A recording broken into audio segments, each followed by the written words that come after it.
Thank you for talking to me today, Thank you. especially with Suicide Awareness Month. I know, it's like, one of the busiest months of the year. Well, I am glad you were never successful. Thanks. Yeah. What age were you when your depression started? So I was like 11 or 12 around there. So puberty? Yeah. And Okay. I was on meds, and then... So like one med, antidepressant? I don't remember. I don't remember, like... I know I was on, like, one of the first meds I took was, like, Prozac, and I stopped taking that because I was, like, hearing voices. I remember I told my mom, I'm like, I'm hearing voices. And she's like, oh, okay. And the doctor said that in, like, kids, it's common to, like, I guess a common side effect for Prozac, yeah. And that immediate withdrawal to come off it. And then I know I was on Paxil at some point, and all the other ones I don't even remember. I remember Alexa being on Paxil one time. But I don't really think it helped. I don't even remember. But yeah, I remember Prozac, I was, like, hearing voices. And I remember telling my mom, like, I'm hearing voices, Mom. And she was like, okay. Okay, that's not good. Yeah. Were you hearing voices before? No, it's like, isn't that weird that a medicine can cause you to hear voices? Like, you think about what they do to our brains, and I think about what is my Ovility doing to my brain, you know, my antidepressant. I mean, that it could rewire and cause voices. I know, and like that, I That's think funky. about that, like, and I think about like long-term, like I don't know what kind of long-term side effects these meds are gonna have. Yeah. Like, if I've been on medication for 20 plus years, like, there's no, I wish I could not like cut my body open and see, but it makes me wonder, like, yeah. Totally. And then you're like, what is my brain going to look like? What is my body going to look like? Right. You know what I didn't know? Yesterday at the Still Standing walk, you know that support group for, so they had an inaugural walk yesterday, and Dr. Schreiber spoke at it, and he said, he's so nice. Love that man. His daughter just lives a couple doors down. And his wife was Luke's preschool teacher at All Saints Day School. Yeah, it's just sweet family. But he was saying, he spoke, and he said, I didn't realize that 10% of depression isn't treatable. Like, I know there was always treatment-resistant depression, but I didn't realize it was 10%. Like, he said 10%, said it like 2 or 3 times. So I didn't realize what the statistics were for So treatment-resistant. What does that mean? Medicine doesn't work for them. Okay, 10%, that seems like low to me. I think that seems high. Really? Yes. I mean, and then you think that a yeah. medicine could make you hear voices, but then it wouldn't touch somebody's depression. And then you would think that there's so much research that's been done. Why? I know. Why haven't they found something? That is shocking, 10%. But you think it sounds low. You think there would be more. You thought that number was going to be higher. Yeah, I guess like just my frame of reference. But then I guess it takes trial and error. I think that's what I'm looking at, like, because people get frustrated. I know I've gotten frustrated, and I'm like, is yours considered treatment resistant? So yeah, and that's how I was able to do the TMS stuff. Yeah. Because you have to fail like a certain number of classes of medication. And so that's how I was able to do TMS, because I had treatment-resistant depression. So you aren't on any medicine now? Oh gosh, yeah, I'm on medication. Did you have to go? I was like, wow. No. So wait, did you have to go off it to do the TMS? So when I did it, I did it in 2017. And I remember because I was seeing my PCP for my med management because I couldn't find a psychiatrist. Yeah. Then I got a new psychiatrist, and she was like, you should try TMS. And so the way it worked was I did it, I don't remember if it was 9 or 12 weeks. It's like back then it was like 9 to 12 weeks, 5 days a week for half an hour at the same time every day. I remember when you've done it more recently, because I remember talking to you during it or at some point, and you were like, it's just so exhausting. Yeah. Right? Was that it? Yeah. But now they've changed it where I guess they can like pinpoint exactly like where in your brain you need it the most. And so somebody told me, so when I was talking at CIT for Sarah, somebody told me that you can go for like 10 minutes, like 3 days a week, and it's like the same sort of effects as it was like back in 2000s. Isn't that insane? Wow. When was the last time you've had that type of therapy? Is it called therapy? It would be called therapy, right? So I did it in 2017 for 12 weeks, and I remember my doctor was like, you may need to come back for touch-ups if you feel like your depression is getting worse. And I tried to go back, and I did the like little questionnaire, and she's like, you're not depressed enough, which was depressing to me. And then you're like, yes, I am. Let me get zapped again. You're not depressed enough. Yeah, and so she hasn't approved me, but I wanted to go back, but she's like, no, like you're not depressed enough. So And then, like, hopefully she was delicate about it when she said, doctor, you're not depressed enough. So you just turn around and leave. Yeah, no, she was like very sarcastic. But okay, I like her. I don't know her, but I like her. Yeah. But yeah, I remember because I came in with all my psych records, and it's like this thick of all my psych, and I was like, here, she's like, approved, like right away, basically. Yeah. Okay, but don't you want to look at it? No, you fit the bill. Yeah. So how many medicines are you on now? I'm on 2. I'm on Wellbutrin and... Same. My Ovility is Wellbutrin with some cough medicine. What it's called? I've never heard of that. Ovility? Yeah, it's like a newer, but I guess, like the delivery is different. I don't know. That's what Mary explained it to me in like a great way, and I was like, okay. Yeah. But it does the trick for me. Yeah. I'm on that, and I'm on Prestique, but not the Prestique. It's like the old it's like Effexor, but like a newer Effexor. Yeah. And is it like I don't know if it's SSRI. Because Wellbutrin's I don't even know what it is. I always But you know what I mean? Like it's like like NRI, is it SSRI or the it's one of those. It's one of those and ones. you would think we would by know. Now I would know what I'm actually taking. Same. I'm embarrassed. Okay, but it's so much. I'm like, yeah. But see, I've been on those meds since. But if you have TMS. treatment-resistant depression, does that mean if you weren't on those, so it doesn't even take care of your depression all the way? Well, and here's the thing. When I went to do the consultation with the doctor for TMS, she was like, 62% of patients see a reduction in their symptoms, and some people can get off their meds, right? And some people cannot get off their meds. And so she was like, I don't know how you're, it's... Never know. Yeah, crapshoot. Yeah, and so when I did it, I never tried to get off of the meds. Yeah. But I could see that being scary. It's very scary. Especially when you think about... So, and I'm like, and back then, I'm better now, but back then, like, I didn't have the coping skills I have now. Even with the coping skills, I don't know how I would do, quite frankly. Like, it's scary to even think about it. Yeah. I could see that being scary. Yeah, but I've thought about it. I'm like, what if I want to have kids? Like, you can't be on these medications when you have kids. Well... But... Can you? Yes, you can. And so Alexa didn't need to pull back on everything. Yeah. Which kills me.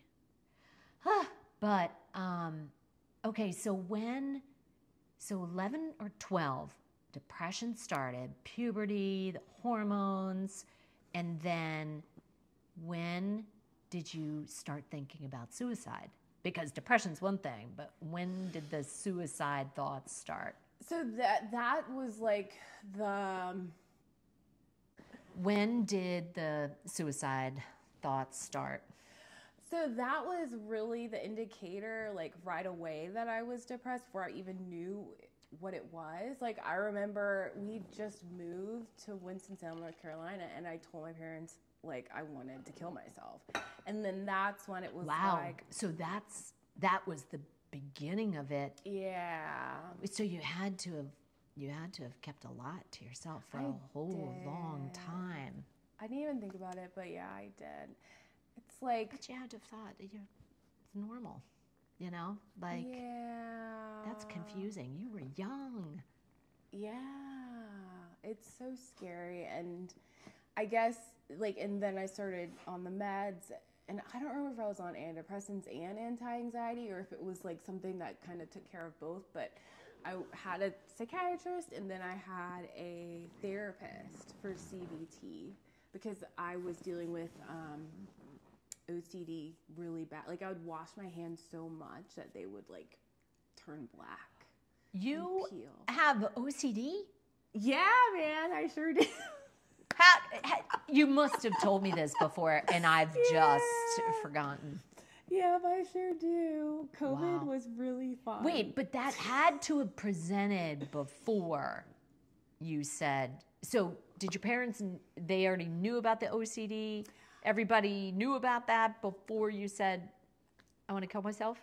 I don't know. It's all such a blur. I just remember that day, like, being in the car and telling them I was done, like, going to kill myself. And everything after that, it just felt like it kind of catapulted into this whole series of, like, depression, anxiety, OCD, and things just kept getting worse. I mean, there are periods where it was better, manageable.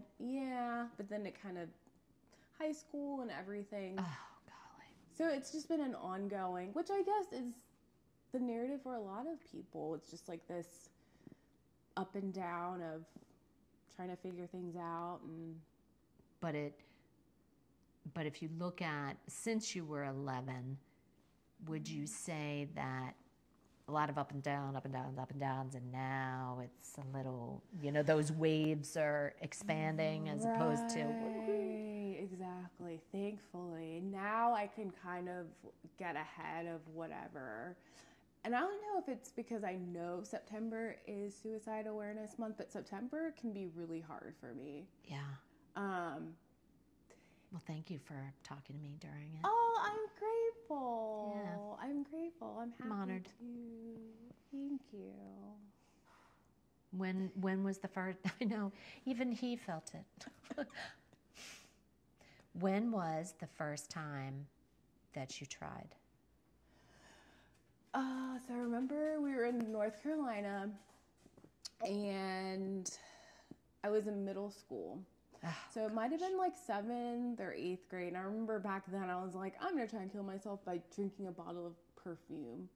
And I remember drinking... Sorry. I should be laughing. But it's like you don't know. It's and like you're like... little Catholic middle school kid. Like, this is how you do it, is drink Do you remember the type of perfume? No, I don't remember. I just remember it was like some perfume. I remember like drinking it. That should like tasted like so it bad. Was awful. Did you really swallow it all? I did. And like nothing happened. And of course I was like disappointed, like just this cycle of guilt and shame and like, darn it, Man. And the first time, I can't remember the first time I spoke to somebody. I want to say it was Colin, when I spoke to him, and when he said, I was so disappointed when I woke up that I couldn't even do that right. And that was the first time I had heard that, and I was like, oh my gosh. And now I'm like, when you say that, I'm like, yeah.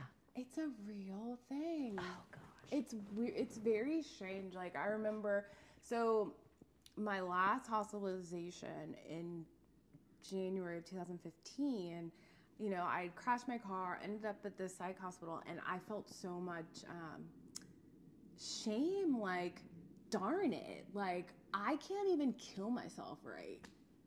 And I know, like, yeah, in like your rational mind, it's like, that's ridiculous. But it's like, again, here's Lena failing at life, right? that's Failing exactly to even like it. successfully take your life. I can't even do I that. can't even do that right. Yeah. It's a real, and I don't know if there's like a term. I would love to know if there's like a term for that. But yeah, what would that term be? But I mean, now I've heard a couple people say it. And I can see that would make sense, you know, because it's not like all of a sudden, you know, you're like, oh, great, now life is so wonderful. I'm so glad I was unsuccessful. Yeah. Right. And I guess, too, depending on the situation, it's like, I mean, now I look back and I realize, okay, like, this is not how I deal with life, right? But back then, it's like, shoot, I can't even kill myself right now. I've got to go back to life, quote unquote, and like pick up the pieces. Yes. And it's a lot. That would be a whole heck of a lot. Especially did who knew and what, and then having to answer, and then what are they thinking? Oh, nobody's going to talk to me about it because no one talks about it. Right. And it's just like, and I don't know if Jen said it or somebody said, you know, when you're in the psych hospital, nobody brings casserole, although I'm sure they wouldn't let you bring casserole in the hospital. But, you know, that notion of like, hush, hush, like, you know. It's not what is it? It's not the casserole sickness. Right. Yes. Like, oh, your husband's in the hospital? All the wives, we'll make food for you every night. Yeah, no. Exactly. Yeah. So did your parents know about you chugging all the perfume? Oh, the perfume thing? I don't know. Or was that just between you and the perfume bottle, and then you're like, okay, I gotta think of a different way? I think so. I don't remember telling them because I remember keeping it to myself and like being in my room and just like chugging the perfume bottle, and that was it. I don't think I told them about it. Yeah. I think that they knew, I mean, I'm sure they knew that things weren't right and that I was showing face, right? Like I was going to school, I was like making good grades, you know, trying to make it seem like I was okay so nobody would ask questions. Yeah. You know? And so that was middle school. Mm-hmm. But am I mistaken? Didn't you have 6? Yeah. Suicide attempts? Right? Well, I was in the hospital probably 6 or 7 times. Oh, maybe it was hospital stays. But I definitely attempted multiple times, yeah. And that really started in college when I was at VCU. And that's when my mental health issues really started to escalate. Your parents, I mean, that would have been so tough. Yeah. Wow. And I think, like, talking to you and listening to myself talk to you about this, September of 2007 was when I was at VCU and I had, like, a major break and I ended up having to come home. There it is. There it is, yeah. It's all of that. Mm-hmm. And I want to say my first hospitalization probably was either, like, this time or like early October of 2007. It was like around the fall time. Yeah, fall was bad for Alexa because her assault happened in September. And then another, like a year later, her hospitalization number 2 was in September. Yeah. So it was like September was really tough for her, really tough. But the car crash was the last one. That was the last one. So it'll be 10 years, Lord willing. No, I'm gonna make it 10 years without being in the hospital. Wait, January. So it was January is 10 years? It'll be 10 years. How amazing is that? Like, you know, you think about the AA, you know, don't they get badges for stuff? Yeah. I mean, like, you need like a 10-year badge. Yeah. And were the hospital stays always like at the same hospital? Like, do you remember like all the different hospital stays and thinking, okay, this one's a lot different than that? Oh gosh, for sure. Well, I don't remember all of them, but I remember being in different, like certain hospitals, it's like everybody's all together on one unit. And, you know, I joke, I remember, well, my first hospitalization, I had no idea where I was. Like, But you were in middle school? Oh, well, no, I wasn't. I was high school, college? I was in college. Well, College. yeah, Okay. I was in college, and I remember it was the first time my parents knew that I'd been cutting, because when I was at VCU, I would cut. Didn't tell my friends about it. I was wearing sweatshirts in August and July. Successfully hid it? Yeah. College kids can hide it well. Yeah. But then when I came home, it just got so much worse. I remember I ended up at the hospital, and I woke up and I had a roommate, which wasn't super surprising, but I just remember thinking like, I don't know where I am. I don't know who this person is. And it was really scary. Yeah. It's and then you're horrifying. like, oh gosh, what now? Where am I? Yeah. It's scary. Like, just being in the hospital itself can be very scary. Traumatic. Yeah. And I think that you just I could see you just being such a good resource after. Wait, are you still doing that? For, I love that. Because I could see you just giving so much support to people. I love it. It's also hard though, because it's like, and sometimes I have to, when I first started being a peer and like going back into those spaces, it was super hard, because literally I sat at this seat, literally I, talked to this like it's just all the same things. And I had to remind myself like, I can leave. Like, I am not, and that's the hardest thing. I can't even imagine, because to me it seems like, oh, well, of course, it's obvious, Elena, you could just leave. But your mind is just like, you're just taken back immediately. Wow. It's like the smell. I don't know what it is about like the smell, but it just like triggers something in my brain. Like, it just blows my mind that my brain is that attuned to the smell of the hospital and how I used to feel. And so I literally, like, my therapist had to walk me. Like, she's like, Elena, you can leave. You can tell yourself, like, I can leave. And thankfully, like, when we go in, I'm not by myself. And, like, I'm with other people. And so it's good to have a security support. blanket. Yeah. Yeah, but it's an interesting experience for sure. Yeah. And it must be tough, especially, a lot of people don't have a good outcome or have a good experience at the hospital.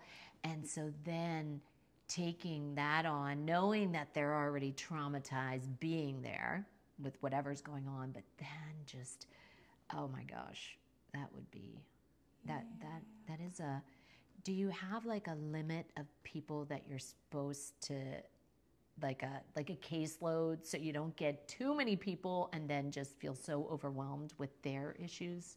So thankfully, the way that it is at work, like, we don't have a certain number of people, and things are short term with us, which is good and bad. It's good because it's like, then you're like, okay, like, discharge, like, they're good. But then it's bad because me being like an empath and wanting to see people succeed, it's like, okay, like, we got you into your appointment and then you're gone. I hope and pray that, like, you're gonna follow through. And there's really no connection after that. You're not supposed to. No, because we do. Because then it's the handoff to the warm team, handoff. And so hopefully they're into services and they have like case manager, and then they can follow through with whatever program. Yeah. The interesting thing though about like the peer field is like we're all connected. And so NAMI is great because it's like sometimes I see NAMI people like in the community. And so it's interesting. So like I have coworkers who are heavily into like AA or NA, right? And so, they may meet somebody out in the community who goes to like AA or NA groups, but then maybe they see this person in like the hospital. So these like relationships they overlap, and it can get kind of murky. Yeah. And then it's like what a small world it is. Yes, and it you're is. like, oh, sometimes you wish it was bigger so then you could separate. It gets murky. Yeah. But I will say one cool thing happened a couple months ago. I was able to accompany a person to a NAMI group, which was super cool. Wait, connections or to Interim group. Voice at the hospital? So, like, I got a referral, and they're like, hey, like, you're the NAMI person, which it is like, hey, NAMI, Elena, Paulina. So then they're like, can you accompany so-and-so to this group? And it was at St. Greg, back when it was Wednesday, group was 1 to 2:30. Yep. And so I remember going there, and it was funny because the facilitators kind of looked at me like, you look familiar, but it's like I have a different badge on this. Like, I'm not non-connectional, like I'm peer recovery. Like, and they're like, wait, is she undercover? Like, now she's judging me. Well, right. It's a weird. And so cool. then did you stay quiet at the meeting? I did. Yeah. And I had to remind myself, like, I'm here to support this person. Like, yep. So just. Right. Yeah. So that's cool. Very cool. But then, like, I could see my head just dancing around that, going, oh, I'd love to say something right now, but then no, I'm here to support. Right. Glad she's just. And like with the connection, it's like the check-in part, and it's like I can't really say anything, even though like I have things that I could totally check in about right now because my life feels like it's a bit of a You got disaster. 2 minutes? I'm gonna fill it up. Give me that sand timer. Yeah. I was like, no, I'm here to accompany so and so. And so that's what you say. Yeah. Oh my gosh. I didn't even realize that people do that. And, apparently, like, that's a thing. And it makes sense, right? Yeah. Like, I've had coworkers who are heavily into NA, and they used to accompany people to NA meetings. And so it makes sense, like, really that nice. lived experience. And give them that first time, yeah. right? It would be. But so right now, what is essential for you to stay healthy? Sleep, I heard you say. To Luke. Goodness, sleep. How many hours? In an ideal world, 9 hours is Yours my sleep is 9. number. Mine's 8. I don't get 9 hours. Like, I think if I'm, like, last night, I think I got 5 hours and 36 minutes. Wow, you are specific. The reason is because I have sleep apnea. You and do? I have a CPAP machine. Mm-hmm. So what the heck do you have sleep apnea? I thought that was like associated always with, here we go, with, my wonderful knowledge. There'll be another delete. I thought that was always associated with people who are overweight. So here's another interesting thing. So back in 2016, what prompted this? Probably my depression, I would say. I went to my doctor, and she was like, have you ever done a sleep study? Because I told her I wasn't sleeping. And she's like, no. And I'm like, no. So then I went to EVMS to, like, the sleep medicine thing, and I got, like, the sleep study and put all those little nodules and stickers. Did you have to sleep overnight there? I did, and it was horrible. I don't understand how it even works, because I'm like, I'm pretty sure I didn't fall asleep to measure anything. Yeah, what information did they get from it? So I want to know more about that. It's really interesting. So apparently, yes, I do have sleep apnea. And here's the thing. I thought so too. So back in I was much heavier. I probably was like 50 pounds heavier than I am now. Because of medicine? I would say I had been on a medication. I don't even remember what medicine, but I can't imagine you with 50. I really was. Yeah. I have to find pictures. And so, yeah, she's like, it's prompted by, when you fall asleep, like, because you're heavier, like, you I guess my But it didn't go away? No. So then here's the thing, right? So I get this CPAP machine in November 2016 because I was upset. I didn't want to wear that thing. Yeah, and you're like, no. I don't want to wear it. Not me. No. And so I switched my meds later. I lost weight, and I'm like, I don't have to use the CPAP machine. Went to my sleep study, or my sleep specialist. She's like, yeah, you still have sleep apnea. And I'm like, wait, I thought that it was weight related. She said that my throat is smaller than normal, I guess. And so, or either I guess my throat is smaller, my tongue is large, something. Like, it cuts my circulation off, so like I stop breathing. Maybe you had it even before you gained the weight? I guess so. And she said it's genetic, right? And so one of your parents has it? Yeah. Ah. Yeah. And don't you have a brother? I do. Does he have it? I don't know if he has it or not. We need to find out. Yeah. Well, like, yeah. And you need to get him on. Excuse me. Do you have sleep? Do you snore? And I've always snored, but not like, shake the house snore. So with the insurance, it's just old.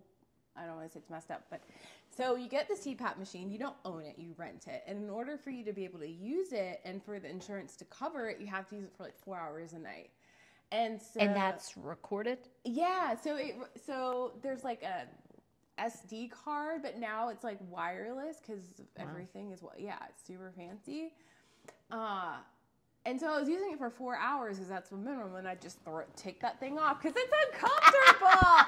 But then they see it, right? But then here's the thing. So I go back to the sleep doctor, and she's like, why do you take it off? I'm like, I can't stand it. Even though I know it helps. Like, it's annoying. Like in a way, like I felt more well-rested, but it's annoying having it on my face. Yeah. And she's like, well, you have depression. Like, it could help your depression. So when I started using it more, I started thinking about it differently. Yeah, it still drives me nuts. So all that's to say, that's why I know I slept for 5 hours and 36 minutes because I was like, so I thought you just had like a watch, and you're very specific because I used to be all about my Fitbit at way back when, and I was like, how much sleep did I get? How many times? Yeah. Yeah.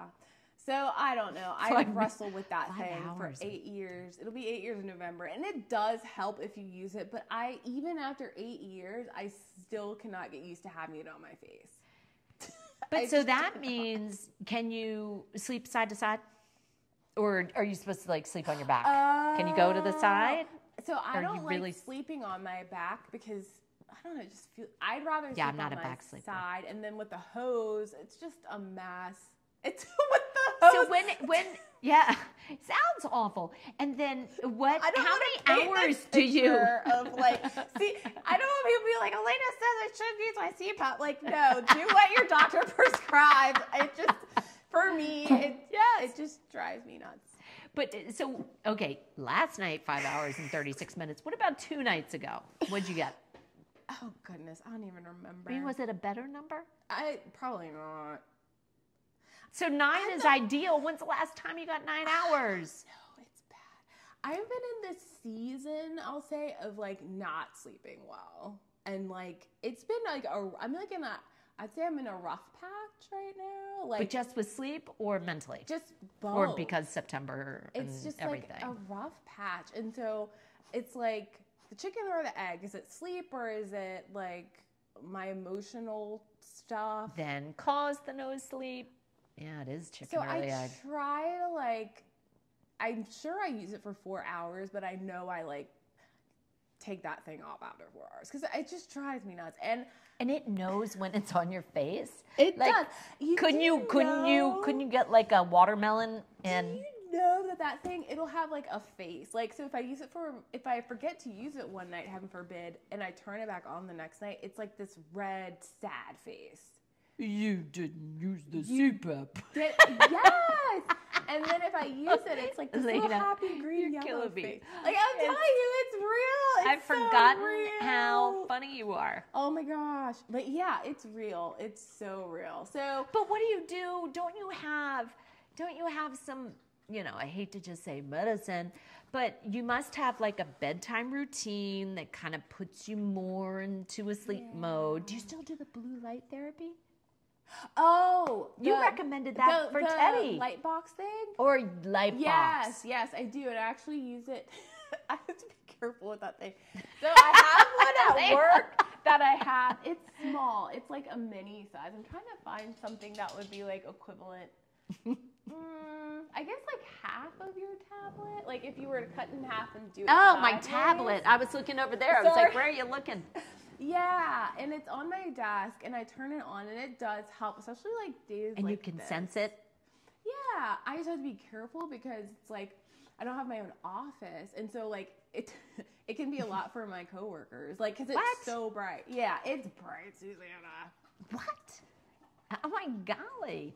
But I've got to remember this because Teddy's really not good when the days get shorter. Yeah, and that's such a good point. I think my body's like anticipating, oh, winter's coming, the time is changing. And you even told me you even sent me the link. I'm gonna get it. Get it for him. They have them everywhere now, which is cool. Like I remember. But there's got to be like, some that are better you should look for. Or I remember when I got my first one, it was 2008, and my doctor recommended it. I don't remember who my doctor was back then, but and I remember it was this humongous, monstrous thing. Like cart down. It was huge, and that like the cord was huge. And now you can get them like at Barnes and Noble. I've seen them at Walgreens. But then I wonder, are some of them really effective? Like, are they just cheap junk? Yeah. No, it's true. Amazon. I saw one on Amazon that was probably as big as your window. Okay. Well, I could see your coworkers. I could see your coworkers, like, as they're like, Elena, I have a question for you. They're wearing their sunglasses. So here's something funny. My therapist was like, I need to be more mindful, right? Which I know that I've always struggled with mindfulness. Just being in the moment. Well, yeah, and because I think like practicing mindfulness, I have a problem with just being still, right? I constantly need to be like going. So she's like, you need to get more in touch with like your thoughts and feelings and not push them away. So then I download a mindfulness bell app, and I'm like, so it dings like every 90 minutes. And it tells you to be mindful? Like, is that bell like... It's supposed to do that, right? But I had it at work on Friday, and that thing went bang, and everybody's like, what's that noise? Like, what's that gong? And I'm like, I don't know. So I had to... It's supposed to help me be mindful. Has anybody figured out what that was? Meanwhile, you're like, how can I be mindful when everybody's going, what was that? I'm like... Elena, you've got, are you a writer? Because you could like fill up a book with some good stories. Oh, you know what I mean? Are you a writer? Because I'm not a good writer. Maybe. It just sounds like work. Do you? And you've got enough work. How many hours are you doing? So I work like 19-ish hours. Okay. Sometimes it's Have more. They tried to get you to do more?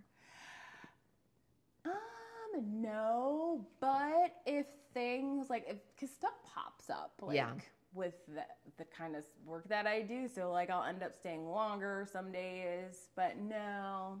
They know I'm like super NAMI focused too, and it's like, I treat NAMI as a job. Like I am super serious about NAMI. Same. I treat it like a job. Yeah. Yeah. Which I'm psyched you do. I love it. Same. I know. I don't know where I would be without NAMI, quite frankly. It's so incredible for people because like watching Alexa's evolution, well, we take family to family and then we learned about the peer-to-peer. We get, we're like, oh, Alexa, you should do the peer-to-peer. Then she attends a support group and then, hey, you want to be a facilitator? And then just seeing how then it becomes a part of her recovery, but then that the story is turned into a positive. Yeah. I believe so strongly about the organization. Like, it just the way, like even families, like I never thought I'd be able to talk about her story again. And that's the thing. It's like, because me crying can be good or it can be bad. Because if I'm crying out and just like cry and let myself like feel whatever and let it go. It's cool, but if I get sucked into it and then it's just like then you're like, crying, and it's just down I the can't hole. stop. Yeah. So it's been. Oh, I know. You're so brave. Like me, like I would. Yes, but my situation is so much different. I would love to not be on medication. I don't have serious mental illness. Come on. Yeah, but still. Apples and oranges. Yeah. No comparison.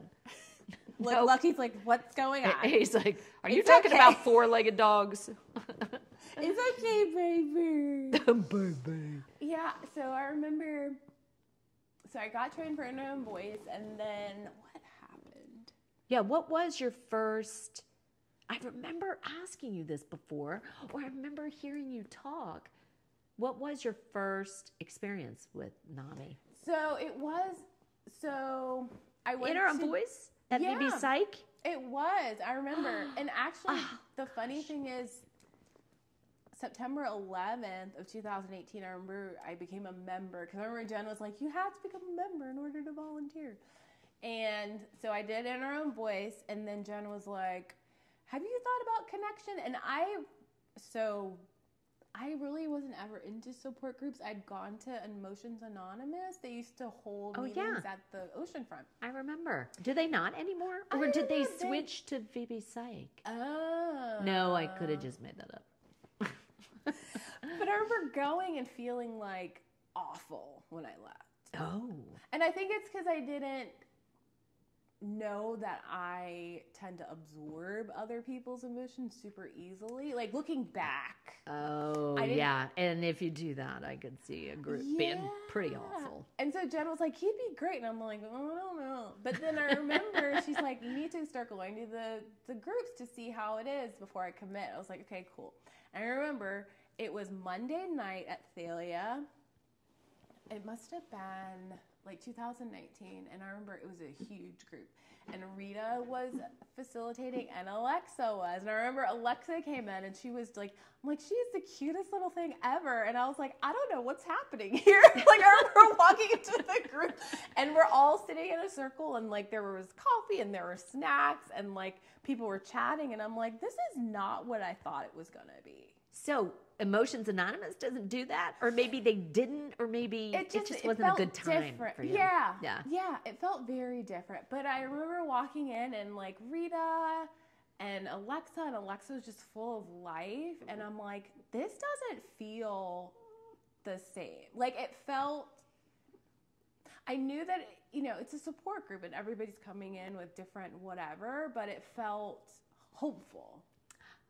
And I remember leaving feeling like I could do this. Like, yes, I like this hopeful business. Yeah, and I didn't feel this like heaviness that I felt back then. And then also when I went to Emotions Anonymous, like I was in a different space, like a darker space then. Yeah. But I remember going, and I'd go to that Monday night group, and I was like, this is cool. Like I didn't even realize you were a regular for the Monday night. Yeah, generally you got to go to group. So I went, and I remember Alexa loved that group. It was a really great group. Yeah. Elena, thank you so much for sitting down with me today. Thank you. I feel so honored, and thank you. Yeah, so happy to talk to you.